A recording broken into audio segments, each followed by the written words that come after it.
Jaybird, and welcome back to 6 Days of Snow. Without any further ado, let's just jump into it. Damn, I'm hungry. Reiko was as good as her word. She returned to my room momentarily, the green tea and rice porridge on a tray. They were both piping hot. She did not linger, though I would have liked to converse with her further. That would have been improper. Yeah. A woman should not tarry for so long in a man's private quarters, though Reiko was not a woman, really, so much as a girl. Reiko's kimono flattened out her figure, making it nigh impossible to tell whether she had curves or not. Why are you looking for that in a child? But her age was apparent by the tone of her voice and the softness of her skin. Not that such details improved the situation. If anything, it made them worse. I feel kind of creeped out, not gonna lie. A woman in a man's room at night is improper enough, but a teenage girl? That is truly a source of scandal. Scandal in the eyes of the newspapers, but a sensationalist romance if transmuted by the hand of an author. It all depends on how you frame things. Okay. In any case, Reiko departed with that now familiar tap tap tap of her wooden sandals against the tatami mats, and I was left alone. The green tea was delicious. The leaves brewed perfectly, and the rice porridge was thick and nourishing. That's me. That's how I like my rice porridge. Thick and nourishing. God, I've never had rice porridge. I enjoy it. Is it good? Has anyone had rice porridge? What is it? Is it good? Tell me. I enjoyed the food a good deal, though not as much as Sachiko's. Sachiko knows exactly how I prefer my tea, and she can steep the leaves in perfect accordance to my preferences, down to the last millisecond. Of course, Sachiko's tea would be superior. I'd been married to her for more than 20 years. It is a most curious phenomenon, however, that men accustomed to perfection will begin to tire of it. Is there anything more selfish than a man who cannot be satisfied? Sometimes I have to wonder. Oh, pretty. It was still snowing outside. I could see the snow in the air, falling thick and fast beyond my window. That's how I like my snow falling. Thick and fast. Thick and nourishing, and now thick and fast. The sight of it made me feel warmer than perhaps I was, for the room was cold and seemed to bleed heat from the tatami mats. Fortunately, the kotatsu helped. Warmed both inside and out, and tired from my journey, I turned in for the night half an hour later. Wonderful. I think I might have dreamt about Reiko. Achievement unlocked! First day. The second day. Oh, fuck. The next morning dawned in understated shades of gray and powder blue, and there was a pervading chill in the air. I lay in my futon for a few minutes like a baby, eyes shut, trying to fend off the cold to little avail. The cool air brushed aside my blankets with ease, trailing ice against each and every bump of my spine. Oh! I was thankful when, a little after 7:30, Reiko came to deliver my breakfast. Like yesterday, however, she didn't stay for long. That would have been, as I already explained, improper. However, maybe it was my ingrained desire as a writer to rootle out stories from every nook and cranny, but I thought there might be a bit more to it than that. Reiko seemed harried. Her greeting was awfully clipped compared to her congenial tones the day before. I don't know. I'm sorry if I pronounced that word wrong. I've never seen it before in my entire life. Maybe. It made me wonder, and I continued to wonder while I ate my breakfast. You sure wonder a lot, which consisted of white rice and soury. Sorry, I'm Canadian now. Maybe Reiko was being overworked. Probably. I wouldn't put it past Miss Kakiuchi.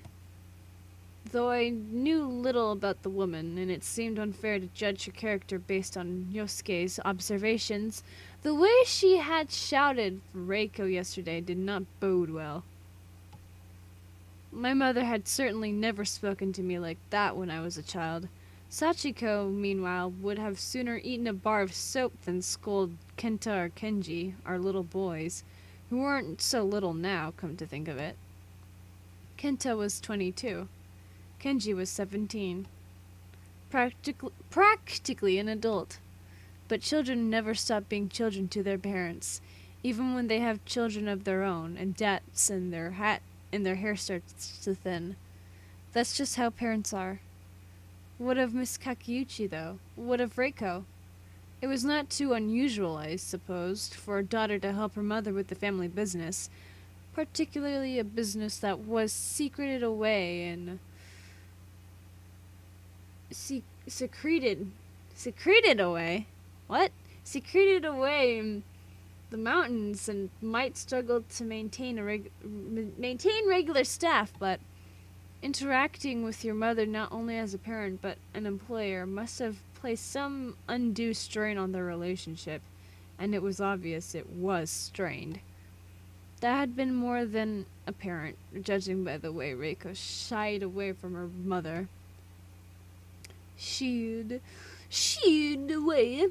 These idle thoughts kept me busy throughout breakfast. I suppose the sauri was delicious. Was delicious. The skin lightly crispy, flavored with just a pinch of salt, but I hardly tasted it.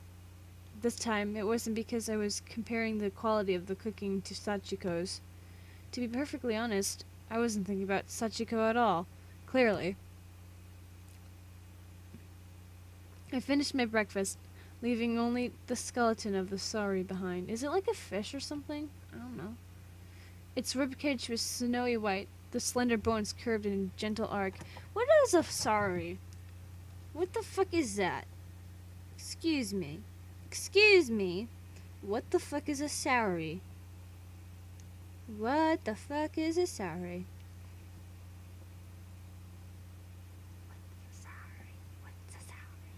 Come on. Give me a minute. I'm looking it up. Shut up, alright? Shut up. Come on. I'm trying to look something up. Come on. There you go. Okay. Sauri. What the fuck's a sauri? Come on. My phone is so inconvenient sometimes. Holy shit. Come on. No, come on. Fuck. Yee. Okay. Sorry.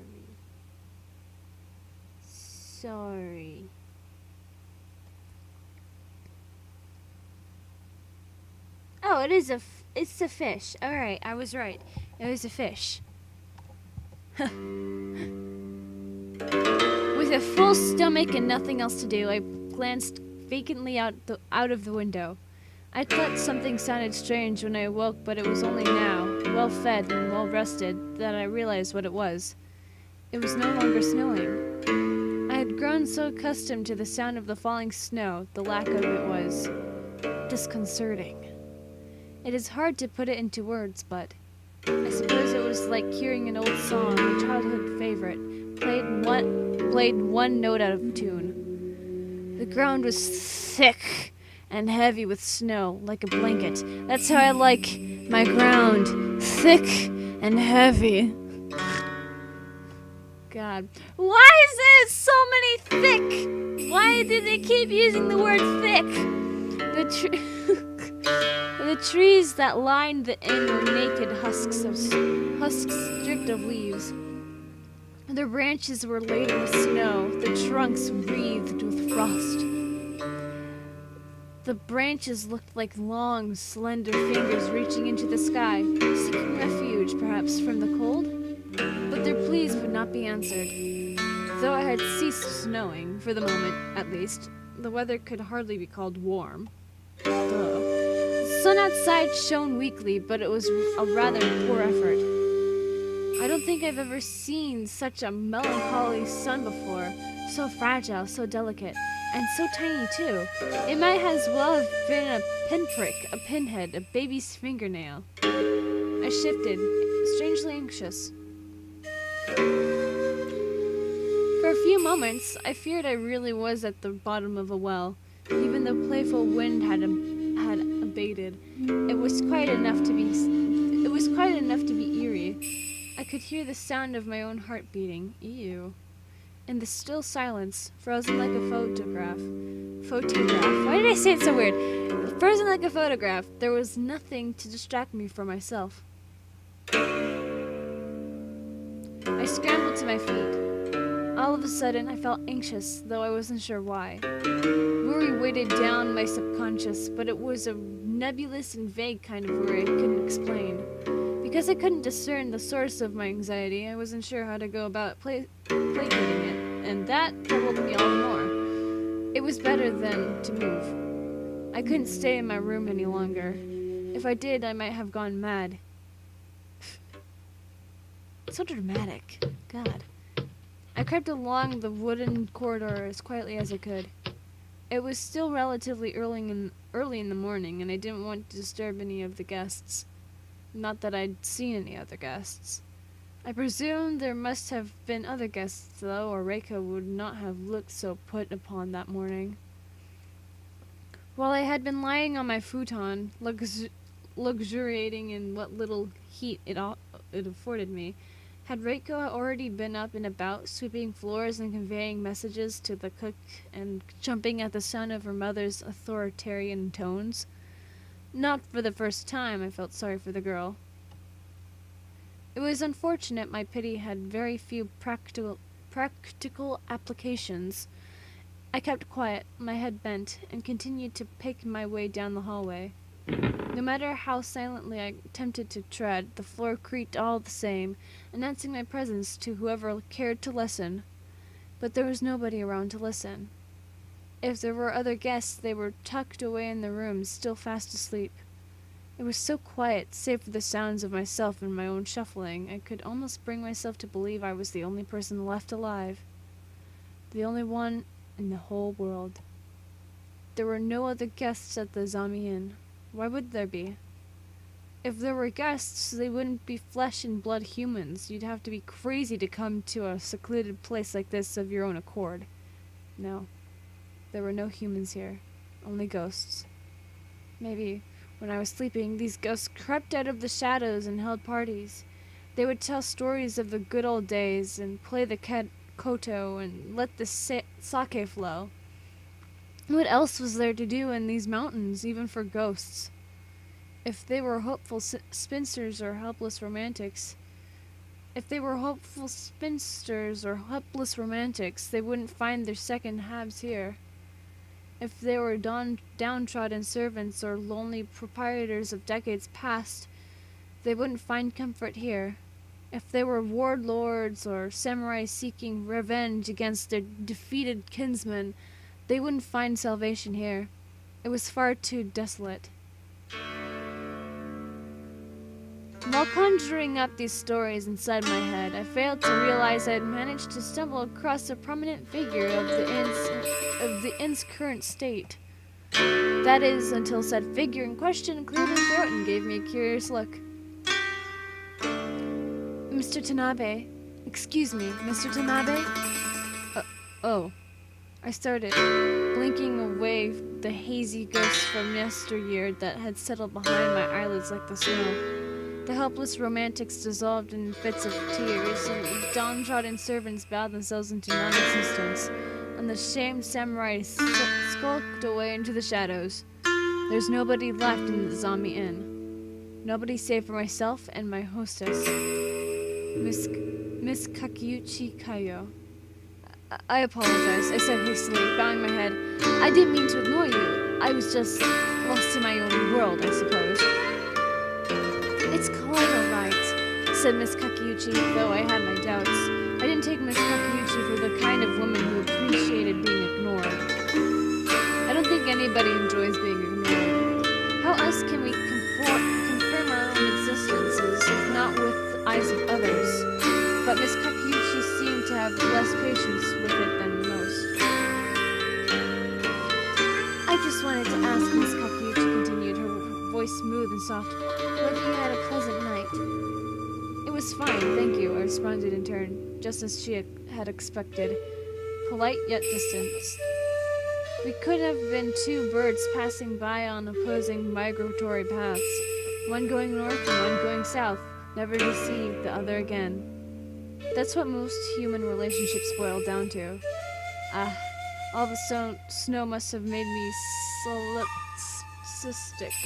Or maybe it was the cold. I have no idea what that word means. I hope the wind did not keep you awake? Miss Kakeuchi asked. It took a bit of getting used to, I said carefully, but I was able to settle down in the end. There are different noises everywhere you go. Tokyo can be loud at night, too. I can imagine. Sorry. I can imagine, said Miss Kakeuchi, with the air of one who did not care to imagine at all. Do you have any plans? I thought I might go for a walk. There's little else to do here, and the forest looks so very pretty. Like something from a fairy tale. It is pretty, Miss Kakeuchi agreed, but you have to be careful. I wouldn't want you to wander off and get lost. It would be bad for your business. Losing a guest would not set us in great esteem, no? She didn't even smile at my joke. I was sure Reiko would have. Go for a walk, by all means, but don't venture too far into the forest. There should be some signs that point to Higashikawa. That's the nearest village. If you keep sight of those signs, you should be fine. Alright, thank you. It's no problem, said Miss Kakeuchi, and of course, it wasn't. She was just doing her job. She wasn't telling me to be careful because she liked me. She hardly knew me, and I didn't think my first impressions had been all that favorable. Just as I didn't particularly like Miss Kakeuchi, I got the feeling that she didn't particularly like me either. I'm not sure why I thought that.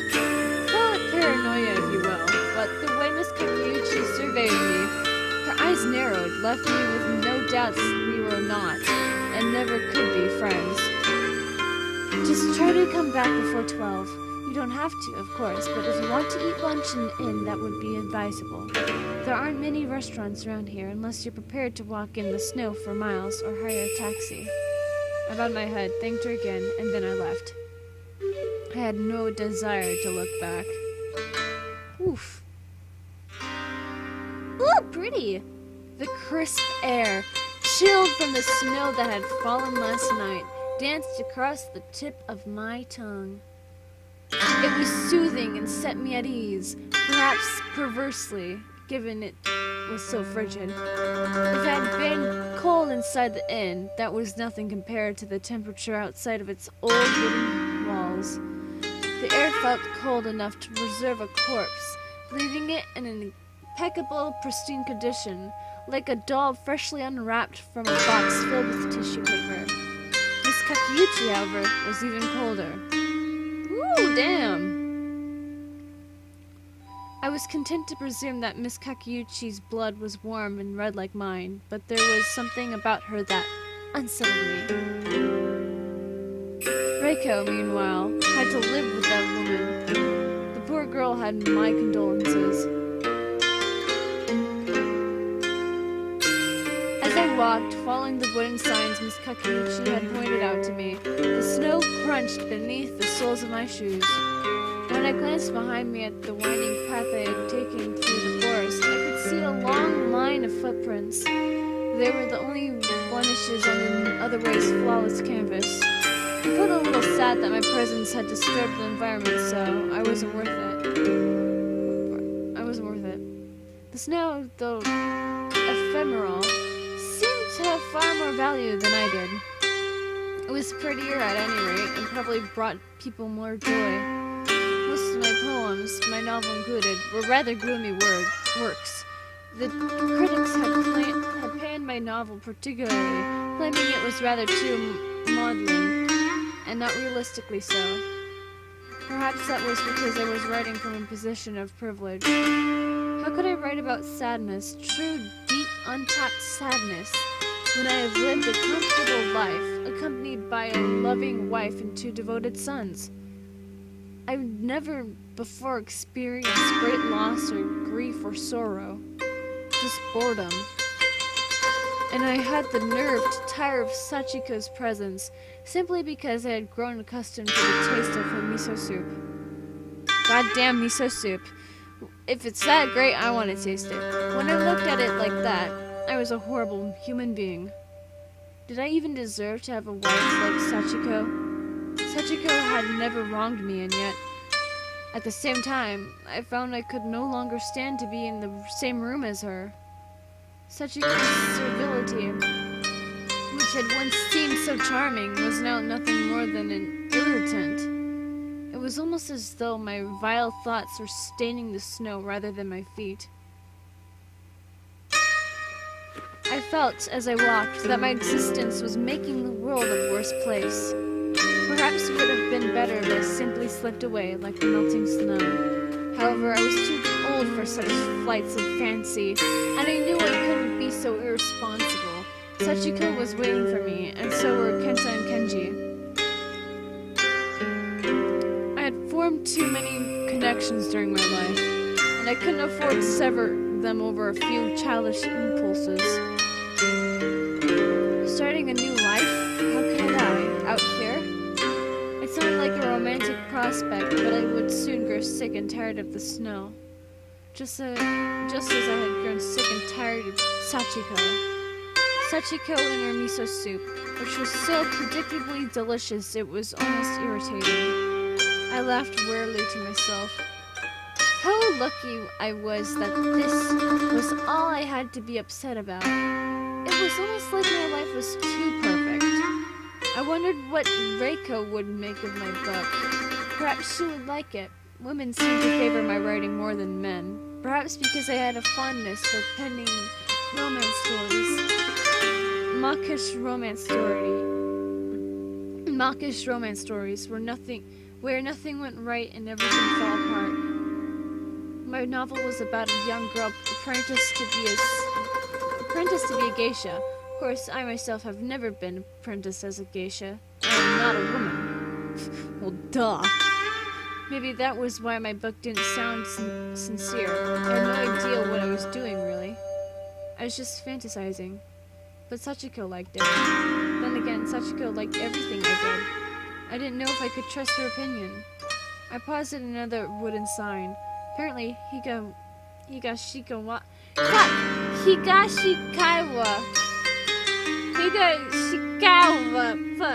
was 10 miles away. The wooden sign was a useful landmark amidst the sea of mirror maze repetitions. Out here in this strangely silent forest, the trees seemed endless. They formed a truly dizzying collection of brown trunks with icy bows. No trees here would bear fruit. They were frozen. A robin twittered overhead. The delicate figure of the bird hopped amongst the branches, its head tilted to one side. Its colorful feathers seemed to glow against the snow, a splash of orange against the white.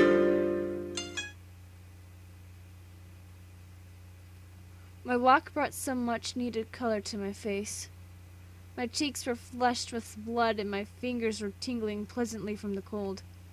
I returned to my room at midday with the intention of secluding myself beneath the warmth of my kotatsu, but... Oh! My plans had not accounted for an uninvited but not unwanted guest. Woo! Reiko was kneeling in the corner of my room, my breakfast tray at her feet. I gathered that she had been in the process of clearing away my morning meal. A little late, wasn't it? But something had distracted her. It was a book. To be more precise, it was a book of poetry. a neat little anthology bound in leather. This would not have been too sterling were not for one crucial point. They were not just any poems, they were my poems. Ah, I got it! Got him! They were my poems. I fucking knew it. I wasn't the sort of person to travel with a book of my own poetry, you understand. That would be rather arrogant of me, and I've never been overly proud of my work either. Some of the poems in this collection were a good 20 years old or more, and I felt my style had matured a lot since then. There were oh so many useless, unnecessary words in those earlier efforts, and if they were emotionally affecting, they were overly sentimental.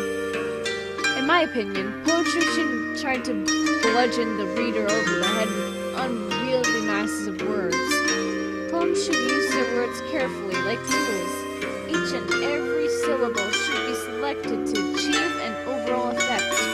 You could liken it to a doctor performing a delicate operation. You shouldn't use unnecessary instruments or apply too much pressure. That isn't the sign of a good doctor. Novice writers, I think, mistake their large vocabulary for unequivocal genius and struggle to utilize as many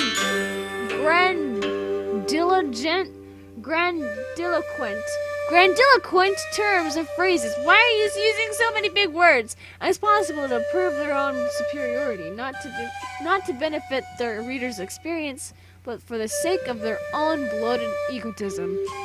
That was a lot. It's quite a tiresome experience. In any event, I hadn't packed that anthology of poetry myself. Sachiko had. I wasn't sure why she thought I wanted it. Maybe she thought it would help me with my writing, if I could reflect upon my past failures. Not that Sachiko would have called any of my works failures, even some of the more trite pieces. Returning to my room, cold and tired, to discover Reiko poring through my poems, however. This was an unexpected development, and my mouth parted in a small circle of unabashed surprise. Some of my poems were rather personal, and I wasn't accomplished enough in my youth to be cryptic. I was too in love with myself to cut down the details. There were poems in there about my childhood and my parents and the kite I had when I was a young boy. There are poems about meeting Sachiko and viewing the cherry blossoms together in Ueno Park, and the birth of our first son, Kenta. It was, in other words, an overview of my entire life. This little girl, whom I had barely spoken to, now held my history in her hands. Whether she realized it or not, this gave her an immense amount of power.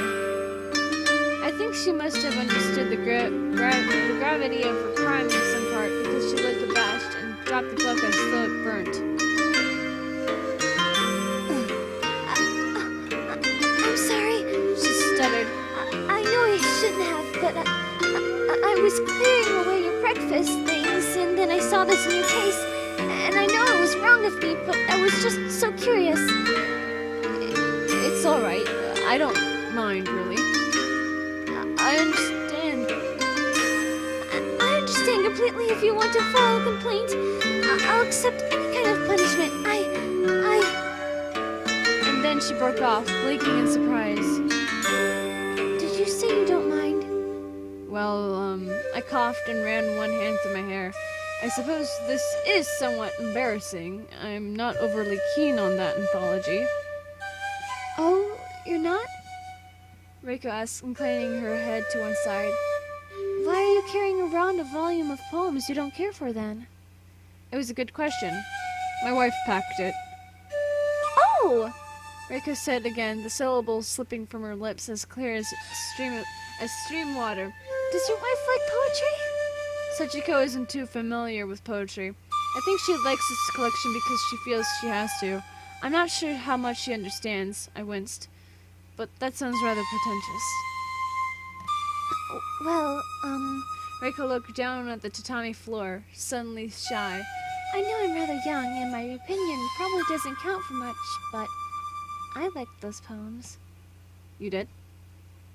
Yes, well, I didn't finish all of them, but they were very pretty. So detailed, too.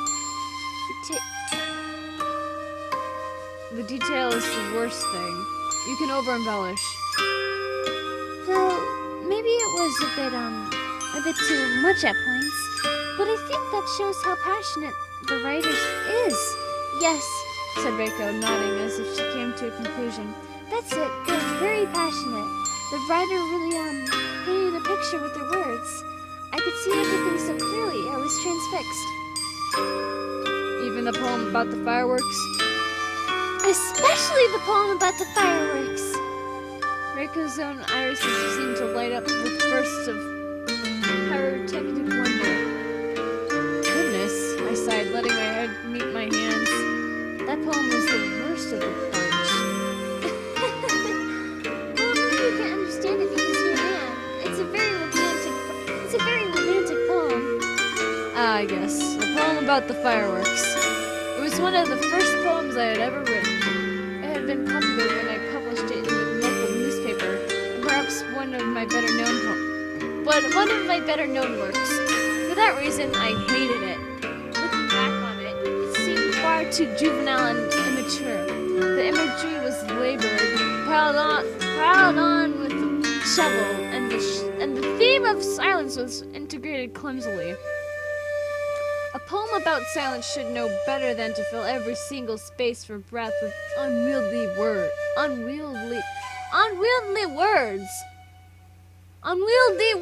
Fuck! And as for the lovers leaning in to share their first kiss, well, it was Sachiko's favorite poem of mine too. She always said reading it made her happy. It helped her remember. I tried to tell Sachiko that my words were too labored and imperfect to be an accurate depiction of real events, but she didn't seem to care. Apparently, this overflowing of emotion added to the piece. It's a passionate poem, said Reiko dreamily, Fireworks still sparkling in her irises. but it's rather dignified at the same time. It's a passion that threatens to spill over. It's a passion that threatens to spill over as the couple's lips draw closer together. She sighed, breathless, and held one hand against her one hand against her chest. I wish I could kiss somebody like that. But Mother would never allow it. I'll die without ever being kissed. And then maybe the people in Higashikawa will tell ghost stories about me. It seemed like quite a maudlin end for such a young girl. Maybe that was why Reiko looked so troubled. I've never seen fireworks before, but that poem was so vivid. It helped me imagine.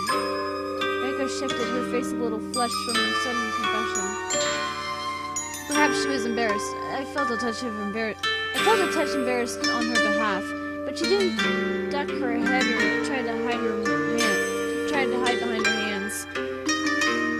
I came to clear away your breakfast half an hour ago, but I got so taken in by these poems, I forgot what I was supposed to be doing. It was the fireworks poem, especially. Of course it was. It was always the fireworks poem. It was always the fireworks poem! Perhaps it wasn't such a bad piece of work then, if Reiko rated it so highly. But a stubborn part of me didn't want to accept that. I had written it years ago. Surely it had created finer work since then? But did the quality of my craft matter when the general public preferred my older pieces, more imperfect in their construction, yes, but perhaps more emotionally charged because of their naivete? I wasn't really sure how to feel. I was pleased Reiko enjoyed my poem, but at the same time, it was a bit unsatisfying.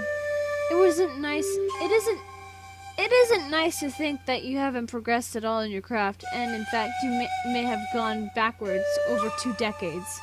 20 years. It's a long time. Too long, rather, to cling to youthful remembrances of first kisses stolen beneath the star-filled sky. I didn't know what to do with myself after I read the poem,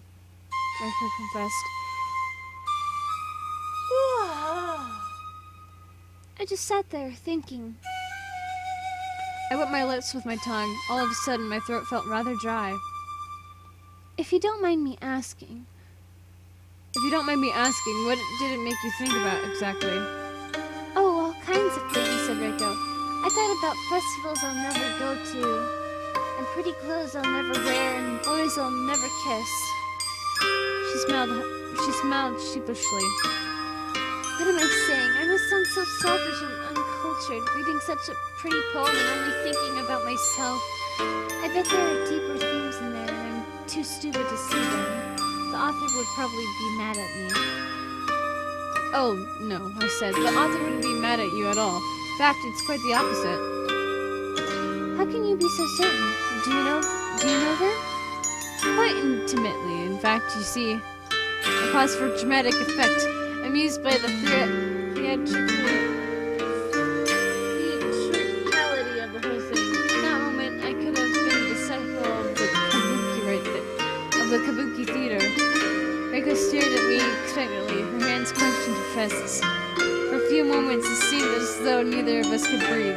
But wasn't that foolish? I already knew the grand reveal, though Reiko didn't. Not yet. Tanabe Eiji, I said, gesturing to the front cover of my anthology. I'm not sure if I gave you my full name yesterday, but, well, I opened my arms, a modest expression on my face. That's me. Oh. Reiko looked at the cover of the book, then back at me. She stared. Then her lips fell open in that neat little ring, so perfectly formed I half wanted to run a thread of cotton through it. What? What does that mean? And her cheeks flushed. It was remarkable, really, how red she could become when it was so cold outside. Inside. Outside, I don't know. Right? Inside. It was less cold, however, with another body to keep me company. Whoa! That sounds a little creepy, not gonna lie. Reiko's mere presence seemed to make everything cozier. Then does that mean the one who wrote those poems was... That's right, I wrote them. Oh, but I hastened to append because Reiko seemed to be on the verge of a breakdown. Some of these are rather old. I might as well be a different man now. Certainly nothing I'd written since the advent of fireworks had achieved much levels of popularity. Unfortunately, this attempt to placate Reiko did not have the intended effect.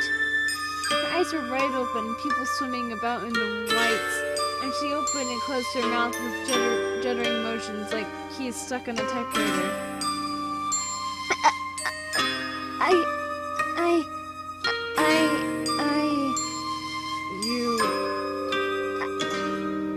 I can't believe it! She exclaimed, and then she bowed so deeply she almost knocked her forehead against the floor. Oh my god! Fucking breaking her back! Here I was, talking about the author's intentions and acting so high and mighty when you were the one who wrote it to begin with. I must have sounded so stupid. You didn't sound stupid. I'm flattered that you like my poem so much. It's touching. If only it had been a poem other than fireworks. But I said... Maybe you can't understand. I can't believe I said that. Of course you understand. It's your poem! You know more about it than I do. That isn't necessarily true. Hearing a new perspective is always refreshing. There's a chance I could be conveying themes that even I didn't notice. And each piece of writing means something different to every person that reads it. We all have different experiences, and that helps us engage with text in different ways. But what if I read it wrong? There isn't a right or wrong way to read a poem, and I'm not a teacher. I'm not grading you on this. Please, try to calm down. I paused. And you don't need to keep bowing either. I was hardly deserving of such a show of subjugation. I was only a writer, and not a particularly talented one either. That was what the critics said. When I saw Reiko's face, however, so shy and flustered the tips of her ears were turning pink, is the words of the critics who said fireworks was overwrought and overrated. Didn't seem to matter all that much. Oh. Reiko ceased in incessant motions of reverence, which must have been making her dizzy, and blinked at me. I'm sorry, I just... She whimpered. I feel like such a fool. Like, I should stop talking, probably forever. Everyone would be so much happier that way. I wouldn't. What do you mean? I mean, I swallowed. What did I mean? Yeah, what do you mean? I like hearing about your opinions. It's interesting. Oh, I see. But Reiko didn't see. Not then, at least. I must admit, at that moment, neither did I. I knew that I liked her, but I didn't know quite how much I liked her, or how much I would come to like her. I wanted to tell Reiko that I enjoyed her company, but all of a sudden I felt bashful, and I couldn't get the words out. My thoughts danced about inside my head, just like the snow that was beginning to fall beyond my window. At that moment, the falling snow looked especially pretty. I remember thinking to myself, maybe I should write a poem about it. I had sworn off poetry for a while, I tried to tell myself, because of some harsh contemporary criticism, but maybe for Reiko, it might be worth pursuing. But there would be no fireworks this time. Just snow. Pure white, endless snow. Achievement unlocked second day. Oh wow, that was fast, I think. Oh wow, 41 minutes. Oh shit. Well, I am sorry about this. Well, no, I'm not. I'm not sorry about this. My throat's starting to hurt. Well, guys, with that being said, if you guys enjoyed this episode of 6 Days of Snow and you would like to see more of this, then leave a like down below, leave a comment down below, share it with your friends, subscribe if you haven't, ring that notification bell, and remember, die safely. Bye-bye!